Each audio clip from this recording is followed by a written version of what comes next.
Hello, useful content creators. We don't have any fancy trailer intro this week. We were quite busy for the past week, but what we do have is a great conversation with Justin Simon, your favorite distribution first podcaster. Let's make useful content.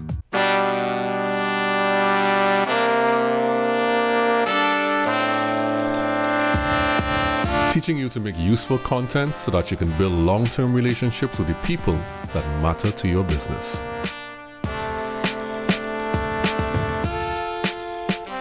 Hello and welcome to the Useful Content Podcast. And today we have a new teacher in the Useful Content classroom, Justin Simon. Hi, Justin. Hey. Super excited to be here. It's great to have you on, Justin. I've been following your content for a while now. We connected early on LinkedIn at some point when you were starting your content journey. And I must say, you have been one of the more influential people inside of my content creation process. And I'm always trying to look around the landscape and spying for people who are saying things that are easy to understand, that are relevant. And you surely struck a tone with distribution first. And so could you please tell the people what you do and how you create useful content for your clients? Yeah, absolutely. So for me, I run a small consultancy, solopreneur, running my own business. And as far as creating useful content for my audience, I create useful content through the podcast, Distribution First, a weekly newsletter, daily LinkedIn content, bigger and larger pieces throughout the year. And how I'm basically doing that for clients is helping them. A lot of times clients have a lot of content they are creating. And the problem with that is typically they are spending so much time creating that they don't actually think about how to get that content in front of the audience. It seems fundamental. It seems like it would be something a lot of companies would think about. But most of the time it's create, publish. And so I'm able to go in and actually help them build out a strategy, build out a plan, repeatable process to be able to consistently build distribution into their content creation process. Oh, that's great. And I know many companies, part of the drum you've been beating is that people have too much content and they don't know how to get it in front of people. In your case, you work for yourself. So how has it been creating content while being employed by yourself? It's the best because I get to, I'm in full control, right? Maybe it's the best and the worst, right? Like, I think that's probably true of like running your own business overall. It's awesome because you're your own boss, and it's the worst because you're your own boss. But for me, it's been really eye-opening because I'm in control of every single piece of it. I can run any test I want. I can just do different experiments. I can try different things and not be worried or be beholden to any particular metric or any particular like growth or, different things like that. I can really spend the time to think about what the audience needs or wants, validate those things, and then build on those as we go. And it really is fun. I mean, a super small example is for the podcast, like I started repurposing little micro clips out of older episodes and just calling them quick hits and putting them back into the feed just to see how the audience would react, right? Like, I know for a fact not everybody's going back and listening to episodes from last April, but I know those episodes are really, really good and have lots of good content in them. So how do I pull out those nuggets and put them back in the feed? And it's been awesome. Like, I would say for the typical podcast that I run, it's, a 30-ish minute, sometimes solo, sometimes conversation. And then the quick hit might be 5 to 10 minutes of a quick segment. And I would say performance on those are probably right around 85-90% of a traditional episode. And to me, that's a win-win right there. So just an example of how I'm able to test different pieces of content quickly, be able to pull things out, try new things without having to like be beholden to some like larger. I can guarantee you in a larger org, I would have to make the pitch, run the test, all those type of things to be able even just to try that versus being able to just do it on a whim. Yeah, that's so true. By the way, I've listened to every single episode, including the quick hits. I know you put out some recently, and I listened to those too. Those are good, and they kind of harken back to the early days of the podcast. The podcast was launched about this time last year, yeah? Yep, almost exactly a year ago. Yeah, it's like around, I see that you put on Twitter on February 8th, which is the day today that you were launching the podcast. So I know it's around that time. You mentioned experimentation. How important is experimentation to you in your content development process? I think it's huge because you don't know what's going to hit or what's not going to hit, and I think having a mindset around experimentation helps you be a little bit more free in what you're creating. It's hard sometimes as a creator because even a traditional like content marketer, it's hard because you don't want to kill your darlings, right? Like you don't want to put all this effort into something that doesn't work. But I think if you separate yourself from that and say like, this is a big giant test. Everything is a test. Everything I'm doing is a test. I LinkedIn is an example of that, right? Like some things hit, some things don't. Emails, some things hit, some things don't. Okay, why did I send out an email and it gets a 5% click-through rate and, boosts the listens on the podcast? Why was that versus the last one that got a 1% click-through rate? And so it's like just a constant test and experimentation of what's working and what's not. I think the downside of experimentation sometimes is you can either test the wrong things or you get down this rabbit hole of not being able to land on anything. But I think for the most part, experimentation is healthy, and a lot of folks should focus on it as they're creating. You don't know until you test it, obviously. Do you kind of ever get discouraged when you test something and you don't see it go the way you want it to go? Of course, yeah. It's like you think something is going to work, or you have a hunch that it might, and it doesn't. But I think like that failure should only be a learning if you're actually taking it the right way in terms of like, well, I'm not doing that again, one, and two, like, all right, I can kind of think through why that didn't work. Was it the timing? Was it the topic? Was it the subject line? Was it the hook? Was it, there's a variety of reasons of why something might fail, and that can be hard to nail down. Sometimes you don't know, but I think being comfortable with failure is hard. That's hard for me. Like comfortable with failure, comfortable with rejection, but like the more that you take action, the more that you're going to learn, the faster you're going to be able to iterate, the faster you're going to be able to experiment, the faster you're going to get on the right track. Yeah, I like that. The more you take action, the faster you're going to learn what works. The faster you're going to learn the thing that actually will take you forward. The interesting thing about your process that I find it really stood out to me is that most people take a while to get to something that they own. So Jay Klaus, he talks about one thing that he would do, or some things that he would do if he were to start YouTube over or start building his business from the start again. And one thing that he mentions is that he would own a term. So the term that he owns is creator science. You came out the gate swinging. You came out with distribution first, owning that term. But I know you were employed before at TechSmith and you had different experiences running content teams. Was that a happenstance? Did it happen by chance? Or did you say, this is what it is, I'm going to come up with this exact thing, I'm going to stick to it?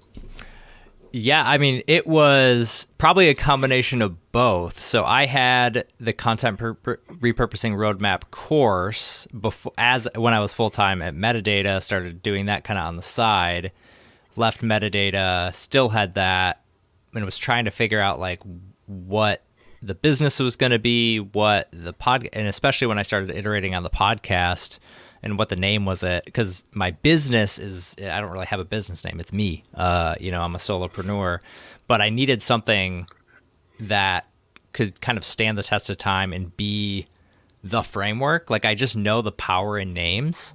And I didn't set out to create a category or do, be these people you gotta, build a category around X, Y, and Z. I really didn't think of it in like that type of way, but I did think about it. Like, I know the power of repetition. I know the power of standing for something and being known for this thing.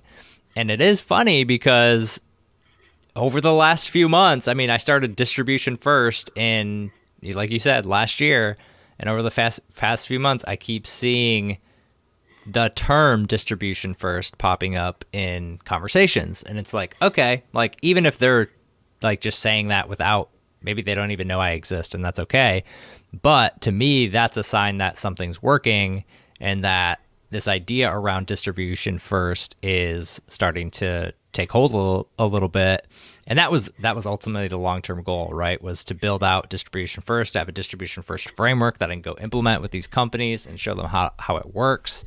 That was so there was forethought, but it did take time to come up with it, and thankfully it stuck. Yeah. Are you okay with being known as the distribution first guy? I mean, if I'm going to be known for something, I think that'd be it at this point. You know, I'm always open to being known for, like, to adjusting. Like, I don't know in 5 years if I'll be distribution first guy, but I think for right now, like, I'm A-okay with that, because at the end of the day, if and this is true because people tell me it, right? Like, Justin equals distribution first, you know. It's helpful because as of right now, the competition is low in the mind share around distribution. Like, it's me and, you know, Ross Simmons. Like, we chat about it. You're like, that's about it, right? And so with a little bit, you know, people talking about it sort of tangentially as a subtopic, but really for me, like, nailing down a single piece around a single idea has been very, very helpful, because especially starting my own business, because if you're a video marketer and there's 50 video marketers, what makes you unique? Why you over, you know, if you're a podcast production company, okay, there's like a ton of them. So what makes your podcast? What do you stand for? What is your, you know, way of thinking around podcasting? So for me, it was content marketing. And the funny thing with distribution, and I was just telling somebody this the other day, distribution, whenever I get into a company and I start helping them with distribution, it ultimately helps me understand their content strategy and where their content strategy gaps are. Because when you start peeling out what you're going to share and how you're going to share it and what your messages are and all those type of things, it shines a bright light onto your overall content strategy. And do you have content worth sharing? Are you sharing it on the right channels? Are you creating, you know, is the intent proper, right? Like, are you creating thought leadership content and hoping Google picks it up? Are you creating, you know, content for Google, hoping you can repurpose it on social, and mixing those channels up? So really, it's been a fun journey. Lovely. So let's get a little deeper into those things, how it works, how distribution first works. And today in particular, we're going to talk about building momentum after a content launch. And we're going to dive into these distribution and repurposing strategies. So tell me, what do you mean by building momentum? What is that? I think building momentum to me comes down, and it really is in two different ways. You can build momentum macro around a topic or an idea, and you can build momentum around a specific piece of content. And so taking those two things in both your hands and trying to build a plan that really works both of those at the same time. So an example, if you have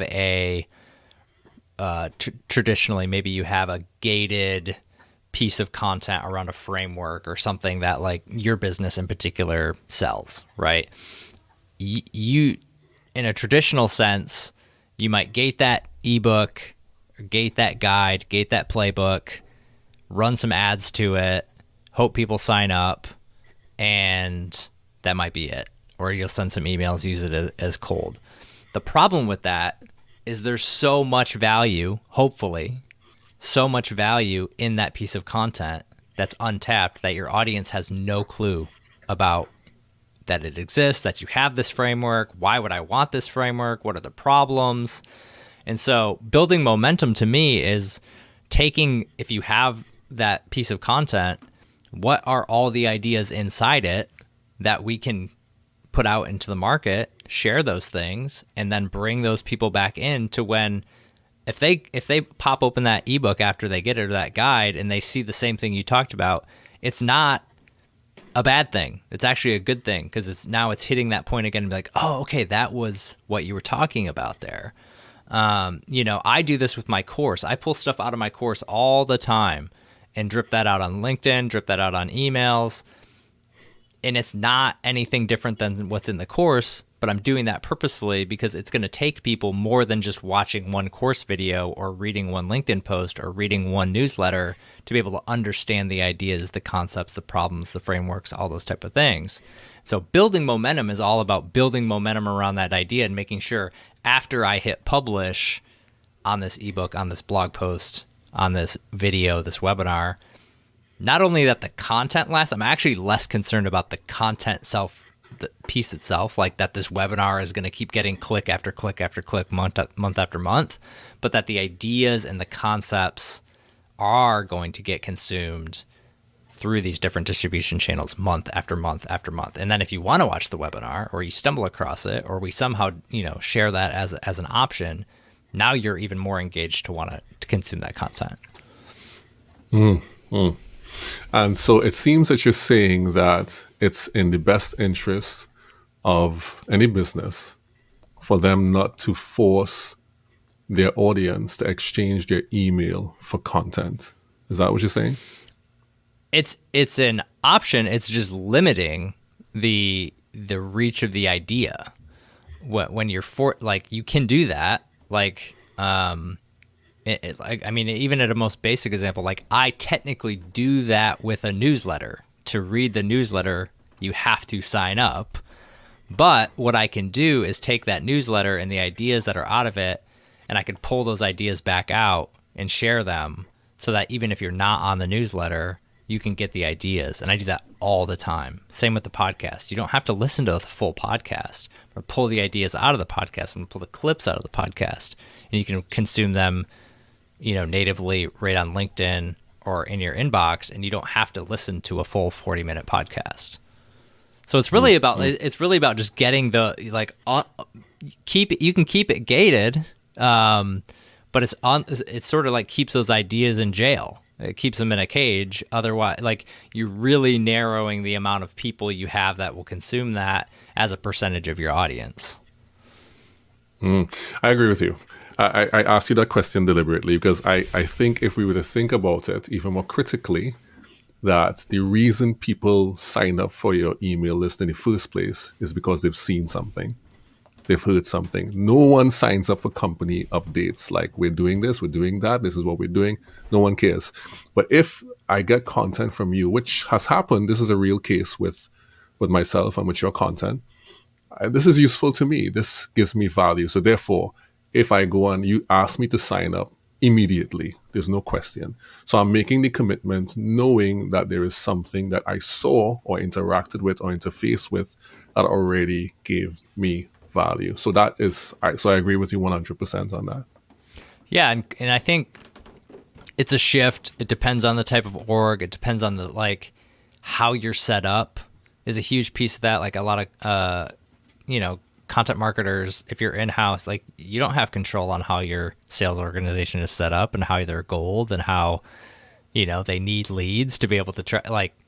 If that's the case, then I understand why people are gating and why people are using MQL, SQL, all those type of things to try to drive that. We don't necessarily have control over that, but I think there's nothing you could, and that's why I say you don't have to ungate the thing, but you can now. What you can do is ungate the information and then tie it back to where, hey, if you want to dive into the entire framework, we have a whole guide that shows how to do this. If you want the template, we have a whole, that go get it. We have this thing, go get it. But the only way that you're going to be able to, I think, not the only way, but probably in the majority of the correct way, the way people actually interact with content these days is to gain that trust before they go put in their email address. They're not just going to go blindly like, oh, I guess I'll go get this guide, right? Like it's building that trust and making them want to sign up. It's one thing to say, sign up for my newsletter, like you said.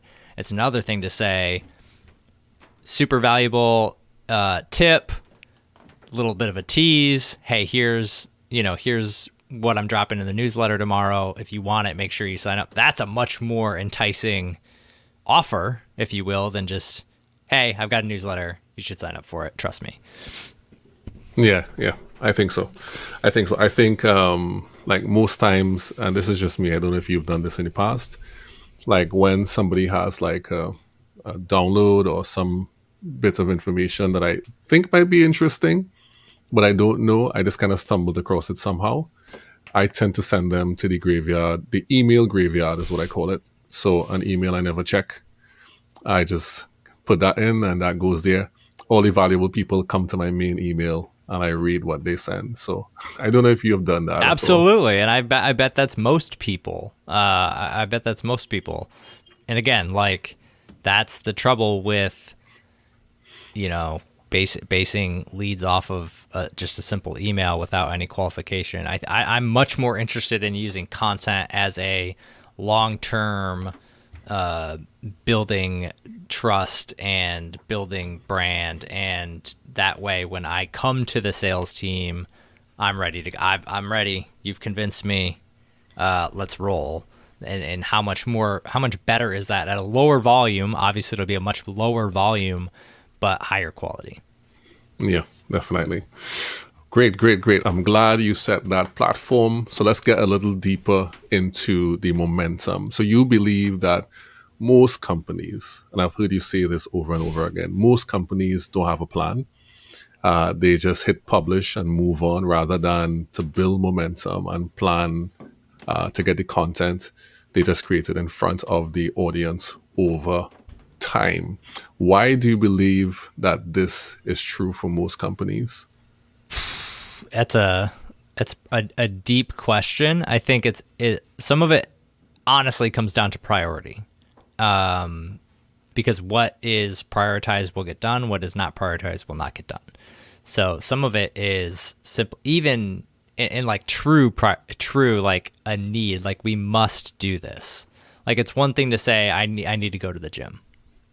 It's another thing when you need to go to the gym to starve off some sort of life-threatening illness or something like that, right? Like there's a different thing to say I need to do this versus I need to do this. I must do this. And that's a mindset shift. And so I think being able to shift that mindset within a company to say like, all right, we're done with this. We're running down the hamster wheel. We've been creating a ton of content. We're flatlining on traffic. We're not building things up. It's just not working. Why? And I think a lot of the companies I work with get to that point where they're doing a lot of things, but the things aren't tied together. And so I think when you're talking about building momentum, it's really building momentum. Like content marketing in so many ways is marketing today in general in terms of how you're getting your messages out there. And so it's like everything from understanding what's the point of view of the company, how that point of view filters into the content you're creating, how the content you're creating filters up to the features and the products that you sell. And what I find is that a lot of times all of those things are disparate. You have random or honestly no opinion because you're trying to hit everybody. You don't distribute your content well enough, and you end up never tying it back to anything you sell. And so how's your audience supposed to know what you do, how you help them, what problems they have? And so it's using a core piece of content and then being able to deliver on that consistently. Like for me, it's a podcast. For a lot of companies, that might be a blog, might be a video series, might be a monthly webinar, using those and then having bigger pieces that help validate and might draw in more people. That could be anything from like a virtual event. That could be a big research report, different things like that throughout the year. But I think what happens for a lot of companies is that they end up trying to fill all those lanes with a lot of stuff. Like, we're doing a lot of stuff and we think it's going to work, but they don't actually have, like you mentioned, they don't actually have a plan laid out to even say, like, oh, do we have enough bandwidth to execute on this well? Do we have enough distribution bandwidth? Or, you know, like, I've worked at companies and worked with companies that are creating so much stuff they literally can't get it out because there's not enough LinkedIn posts and not enough emails and not enough things that they can send in a day without overwhelming the audience. So, like, what's the point of creating 3 blog posts and a press release this week if we can't tell everybody about it? Yeah, that's so true. And so you need a plan, and you help people with those types of plans. So before they start creating anything, they should have a plan for how they're going to distribute these things. And so let's talk a bit about the plan. When somebody approaches you, what is the first thing you look at when telling them how to fix this problem of little or no distribution? It usually starts with an assessment of what they have going on, understanding overall their marketing, what points they're trying to get across, what messages they're trying to get across, how it ties back to product, all those type of things. Just get an understanding of the marketing mix, what they're creating, just to kind of see the overall health of the program. And then it's funny because one of the first things I look at is what is their points of view on any given topic, because I think especially for like LinkedIn content, newsletter content, even for a company, having a point of view, a stake in the ground, a reason why anybody should pay attention to you is so vital right now. And it often gets skipped and not looked at. And so it's one of the first things I do is look at what are your overall content themes. So, like, what are the main topics that you want to touch on? Typically we'll start at a quarter. So like for Q1, if I'm coming in, like, okay, what are the main things, like at the end of Q1, do you want people to start doing that association with you, right? And okay, these are the themes. Okay, what are our points of view about each of those themes? Mm-hmm. And now you can start drilling it. And I have a whole bunch of exercises that work with people on. And then from there, now we can start to see, all right, these are our themes. These are our points of view. Do we have any existing content that we can repurpose, redistribute that fit these topics and these themes? Is there anything out there that we don't have to create brand new, start from scratch, that we can start getting back out into the motion?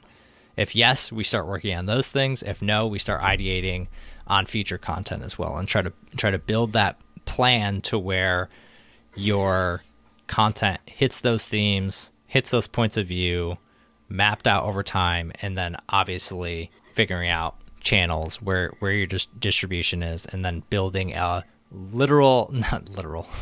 building an actual flywheel for that content to be able to get distributed every single week.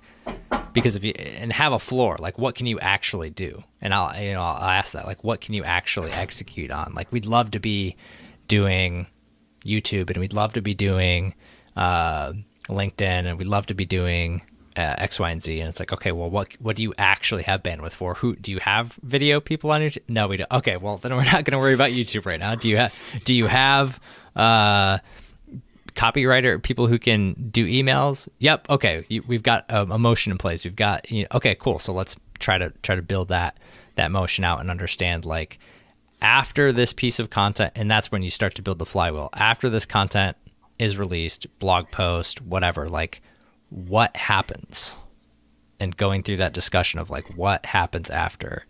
And it typically revolves around, most of the B2B companies I work with, at a minimum, it's, okay, blog post, and then LinkedIn content written off of that would be just a very generalized thing that then either can or can't point back to the original blog.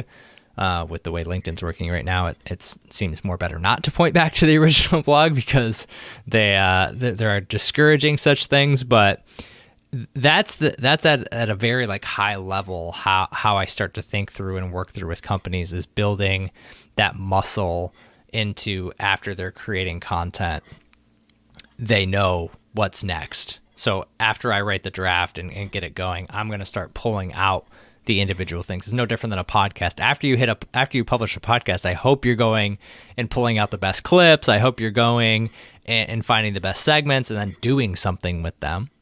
It's no different for any other piece of content, webinar, blog post, etc. And then one of the cool things, and I just had this realization with a client the other day. I was talking with her and she said, this is great, but it's actually going to change how I create content. Because once you figure out what you can or can't pull out of a blog post or pull out of an episode, after you've done it a few times, you start to realize, I need better content to pull from. So it can actually change how you're going to create content before you even start. Yeah, and I suspect too that change in content will be like the structure as well. So instead of just doing a big block of talking, you then start to say, okay, this is my main topic. These are the subpoints, 1, 2, 3, so that when I'm going to repurpose later on, I can pull this as a social post, or I can make a short form video out of this. If that's the direction that you're going in. If you're going in the opposite direction, like with long form video and going back, then you probably do it in the opposite way. And that would make complete sense if you're telling someone about that. And what have you seen though, in your experience, as is everything has a stress point, everything has a point of failure. What have you seen as the main point of failure for people trying to execute on distribution first and building their momentum? By far, it's the muscle of doing it. It's building the consistency muscle. Consistency is probably the biggest thing. It's easy to, we did that for one blog and then we're falling back into the, there's no, it's not, it takes time to build it into the process. It's a habit.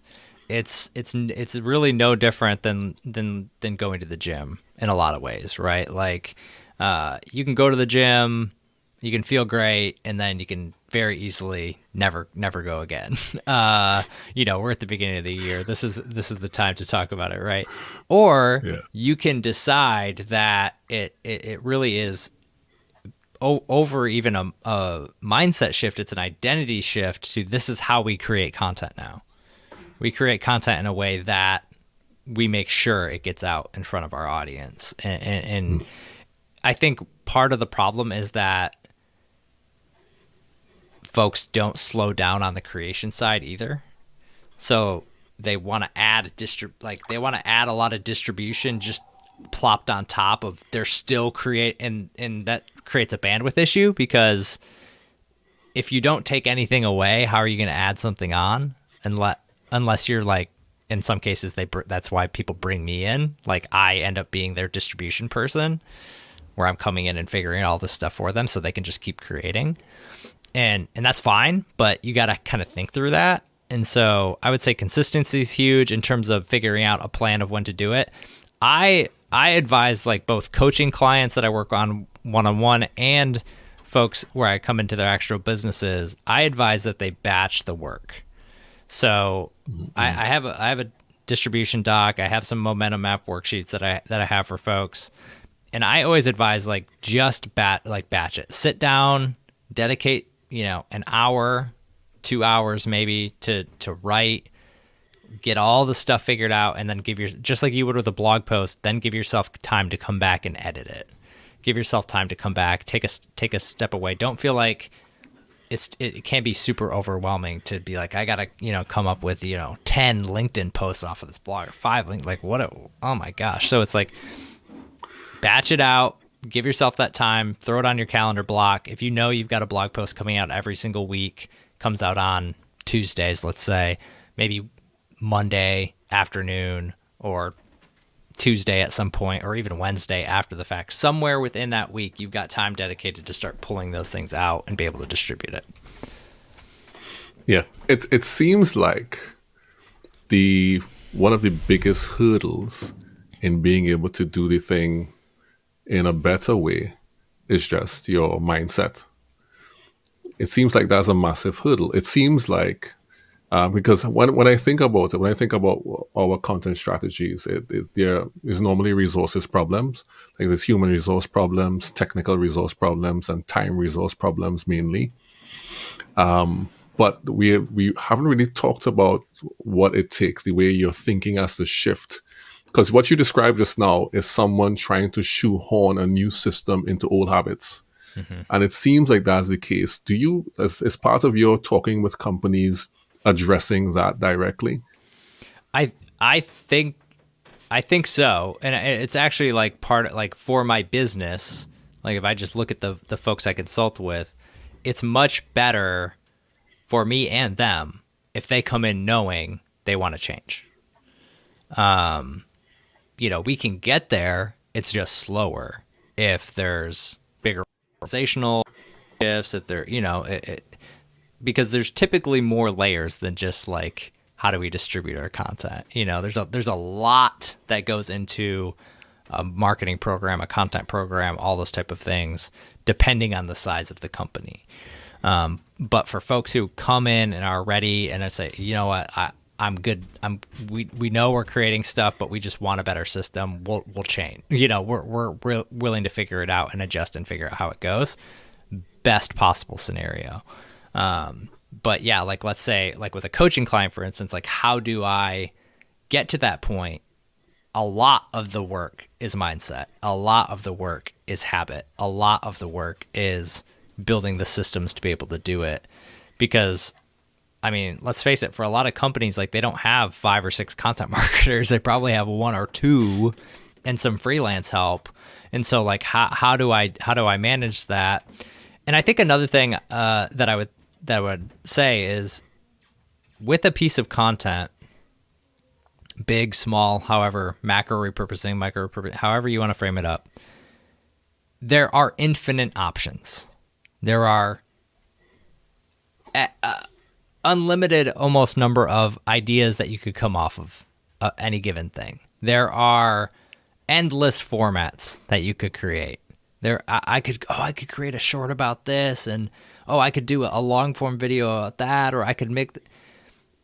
What you have to do is either keep a running list of those things and just house them for future reference.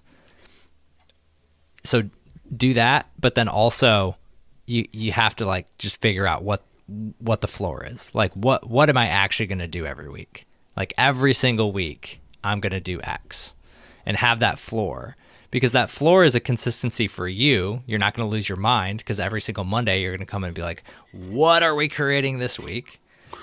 And the floor is also consistency for your audience.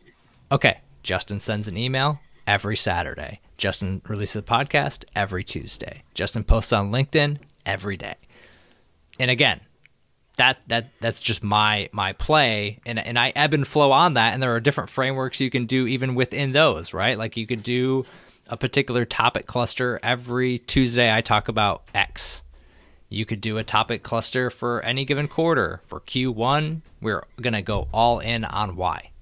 And we're just, by the end of Q1, people are going to know exactly about what Y is, and we're just going to talk about all the different assets of it. So, yeah, I hopefully that's helpful. Yeah. There are 2 big points that you made that I think is very important. Let me see if I remember them now. So the first, I think the thing that you said that really stood out to me was the fact that it's customizable. Like everyone has a different solution to their distribution problem.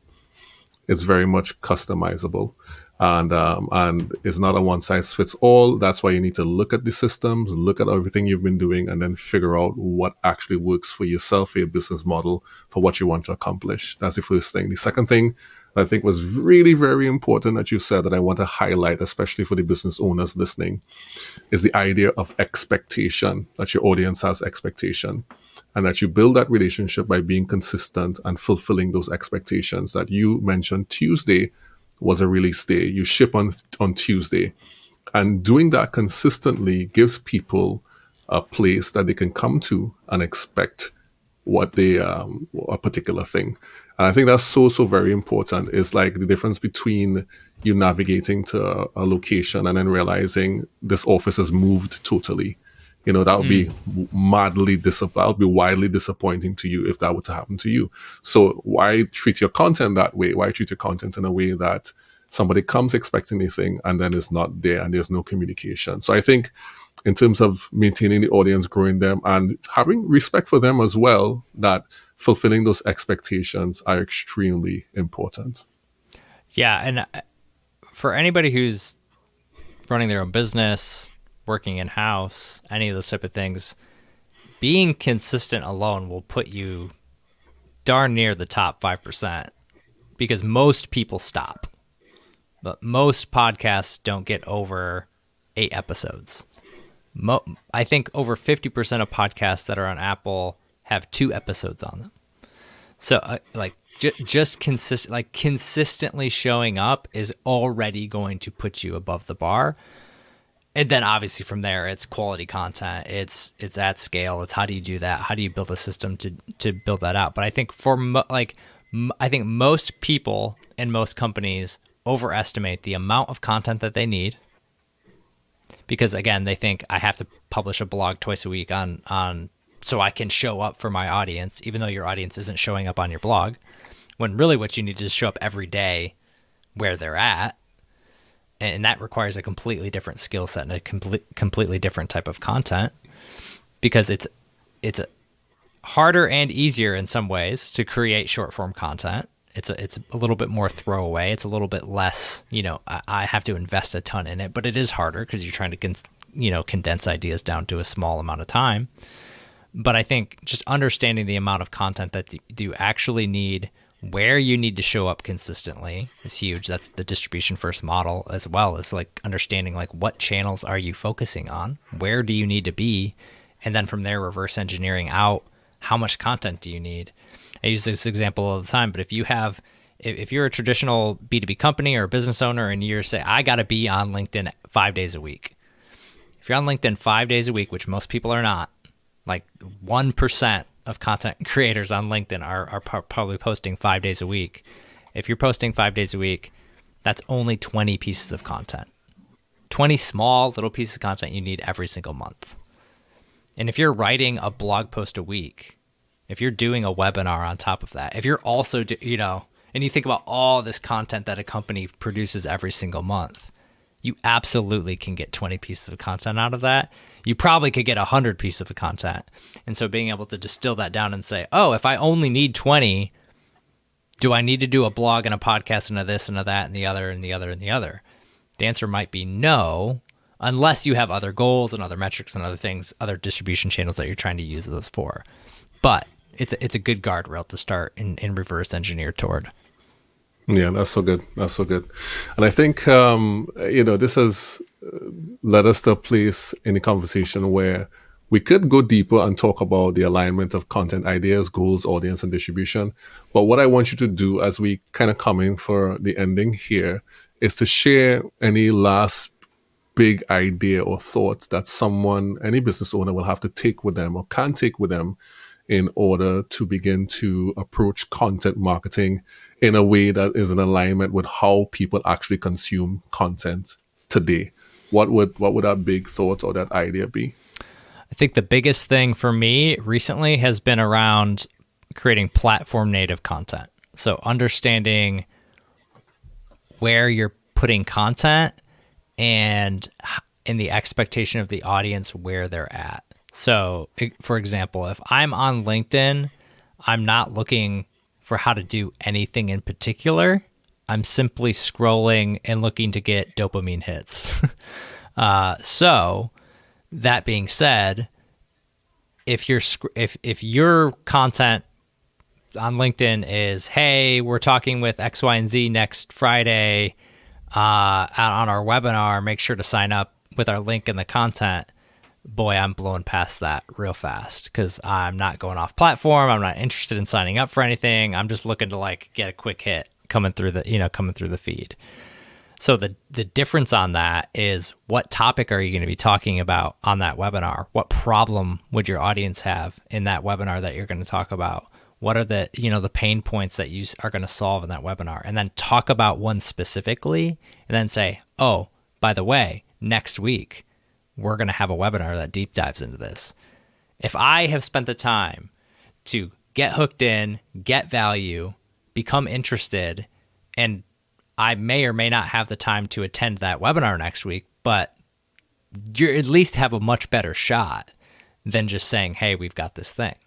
And so it's being able to, again, pull the value out of whatever you're doing and sharing it natively where it's at. Because, again, understanding somebody coming in their inbox may or may not want to just go click off and do the thing you want them to do. They probably want a little bit of value coming out of that. What's in it for me? I think that's the biggest thing is for especially business owners, is it's not what's in it for you. It's what's in it for the audience. And just giving over time, it never goes out of style. Yeah, that's good. That's good. That's a good way to end it off. Giving over time never goes out of style. And I think we kind of started there and we went all the way around and came back on the importance of being able to share these ideas freely so that people can come back to get the main value. So Justin, some people may want to find you online and see where your content is at. Could you share with the people where they can find you online? Yeah, absolutely. So you can find me if you want to check out my website, see what service I have, justinsimon.co. If you're interested in the podcast, you can go to distributionfirst.co. And if you're looking for me on LinkedIn, it should be just Justin Simon. You'll see me on there, giving constant tips every single day, trying my best to provide value over there as well. And your colors are green these days, right? That's right. Everything's green. Everything's green. I would think there are like a million Justin Simons on LinkedIn. There probably are. So yeah, if you search Justin Simon or search Distribution First, you'll find me in one way or the other. Excellent. So thank you so much, Justin, for coming and sharing with us today about how to keep momentum in that distribution of your content. And thank you, students, for being part of the Useful Content Podcast, Useful Content Classroom. Dismissed. And away clear. Oh, thank you so much, Justin. Yeah, it was fun. Hey, that was good. It's good answers to the questions. Some of them I just made up on the fly. I don't really have set things most times, but sometimes I have things in my head that I want to ask. I did something. I have a question though. What and this is what motivated you to get that new photo shoot done? Oh, so that's a hilarious story. That was actually like my wife does photography, and my kids are homeschooled, and she was doing, and they're part of a co-op, and she was doing all the school photos. And so I was her test subject. Oh, you don't say. So that's literally how it came up, was like, oh, I'll be your test subject. She was trying to get the lighting all squared up and get everything right for the backgrounds and stuff. So that was literally shot in my living room. Oh, that's good.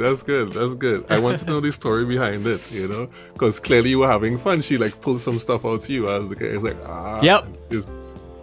Yep, exactly. Yeah. So she was like, and for me, I was like, yeah, this is a good time to switch it up. So it felt right. It had been about a year since I had taken a photo. So I was like, you know what, we'll switch things up now. Oh, very nice. Cool. All right, let me start. That's a good story. Let me stop it off here now. The Useful Content Podcast is brought to you and produced by Relate Studios. You can see the work we do on our website at relatestudios.com. If you like what you've heard on the podcast today, please follow and come back in 2 weeks for another great episode. And if you want to get more useful content in between that, you can follow me, Juma Bannister, on LinkedIn and on Twitter. We all know it's still Twitter. See you soon in the Useful Content Classroom.